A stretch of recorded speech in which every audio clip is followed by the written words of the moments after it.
ఎంతో రుచిగా ఉండేటువంటి క్యాబేజీ పచ్చడి రెసిపీని షేర్ చేస్తున్నానండి. చాలా చాలా టేస్టీగా ఉంటుంది అనమాట. ఇన్స్టెంట్ గా చేసుకుని అప్పటికప్పుడే వాడేసుకోవచ్చు. ఇంకా దాని గురించి ముందుగా ఇక్కడ ఓ టీ స్పూన్ జీలకర్ర, ఓ టీ స్పూన్ ఆవాలు, పావు టీ స్పూన్ మెంతులు డ్రై రోస్ట్ చేసుకుని పౌడర్ చేసి పెట్టేసుకుంటాము. ఇప్పుడు అదే పానల్లో 2 టేబుల్ స్పూన్ నిండా ఆయిల్ వేసుకుని దాంట్లో కచ్చపచ్చ దంచుకుని వెల్లుల్లి రెబ్బలు 15, అదేవిధంగా ఒక టీ స్పూన్ వరకు మినపప్పు వేసుకున్నాం, ఒక టీ స్పూన్ జీలకర్ర, ఒక టీ స్పూన్ ఆవాలు వేసేసుకుంటున్నాం, పావు టీ స్పూన్ మెంతులు, అదేవిధంగా 3-4 ఎండుమిర్చి ముక్కలు వేసుకున్నాము. ఇది మొత్తం దోరగా ఫ్రై అవ్వాలండి. వెల్లుల్లి కొంచెం క్రిస్పీగా, పప్పులు క్రిస్పీగా అయిన తర్వాత కొంచెం కరివేపాకు యాడ్ చేసుకుంటాం. ఆ వేడికి అది చక్కగా మగ్గిపోతుందండి. ముందే వేసుకుంటే మాడిపోతుంది, సో లాస్ట్ లో యాడ్ చేస్తాం. ఇంక ఇప్పుడు 2 కప్పులు క్యాబేజీ తురుము తీసుకుని దాంట్లో 1.5 టీ స్పూన్ సాల్ట్ వేసుకున్నాము.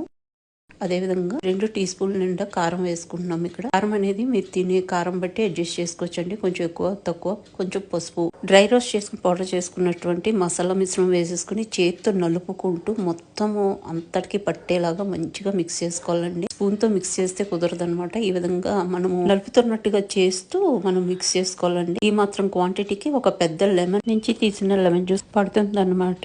లెమన్ జ్యూస్ ని ఇక్కడ యాడ్ చేసేసుకుంటాము, గింజలు పడకుండా. పులుపు ఎక్కువ కావాలంటే కనుక ఇంకొక లెమన్ కూడా యాడ్ చేసుకోవచ్చు అండి. మీరు తినే పులుపుని బట్టి, కారం పులుపుని అడ్జస్ట్ చేసుకోవచ్చు. ఇప్పుడు మొత్తం అంతా మంచిగా మిక్స్ చేసేసుకుని ఆల్రెడీ పోపు కూడా చక్కగా వేగిపోయింది కదండి. వెంటనే పోపు మిశ్రమాన్ని విత్ ఆయిల్ యాడ్ చేసేసుకుంటాం అనమాట. అసలు ఎంత యమ్మీగా ఉంటుందో డెఫినెట్ గా ట్రై చేసి చూడండి. చాలా చాలా ఫ్లేవర్ఫుల్ గా ఉంటుంది అనమాట. వైట్ రైస్ లో కలుపుకుని తిన్నప్పుడు, ఇడ్లీ తోటి, దోశ తోటి నంచుకుని తిన్నప్పుడు పోపును కూడా పచ్చళ్ళు కలిసేలాగా చేతితోటే మిక్స్ చేసుకుంటాము. అంతేనండి, క్యాబేజీ పచ్చడి రెడీ అయిపోయింది. ఇన్స్టెంట్ గా అప్పటికప్పుడే సర్వ్ చేసేయచ్చండి. ఇది చాలా చాలా బాగుంటుందండి. ట్రై చేయండి. మీకు ఈ వీడియో నచ్చితే లైక్ చేయడం మాత్రం మర్చిపోతండి. మీరు చేసే ప్రతి లైక్ చాలా విలువైంది.